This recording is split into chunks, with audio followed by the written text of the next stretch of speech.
ఏలూరు జిల్లా ప్రముఖ పుణ్యక్షేత్రం ద్వారకా తిరుమల చినవెంకన్న ఆలయంలో సంక్రాంతి వేడుకలు ఘనంగా నిర్వహించారు. ఆలయ తూర్పు వైపు ఖాళీ ప్రదేశంలో సంబరాలు పెద్ద ఎత్తున నిర్వహించారు. హరిదాసులు, విచిత్ర వేషధారణలు, కోలాట నృత్యాలతో సంస్కృతి సంప్రదాయాలు ఉట్టిపడేలా కార్యక్రమాలు నిర్వహించారు.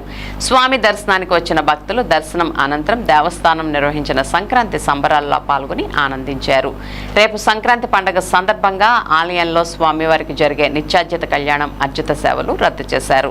అదేవిధంగా 16వ తేదీ కనుమ పండుగ సందర్భంగా మధ్యాహ్నం 2 గంటల నుంచి ఊరేగింపుగా స్వామి, అమ్మవార్ల ఉత్సవమూర్తులను దోర్సానిపాడులోని కనుమ మండపానికి తీసుకుని అక్కడ కనుమ ఉత్సవం నిర్వహించనున్నట్లు ఆలయ ఈవో వై భద్రాజీ తెలిపారు.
ఇలా అన్నాను మేడం మామూలు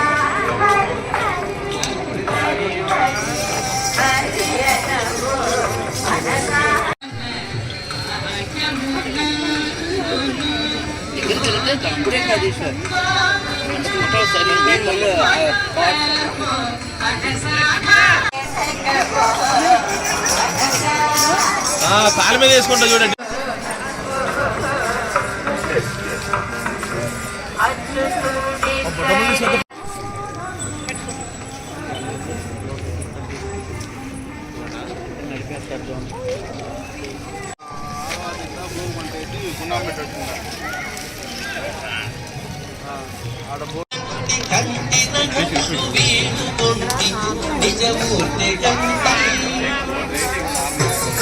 తలడు పట్టుకెళ్ళొచ్చండి.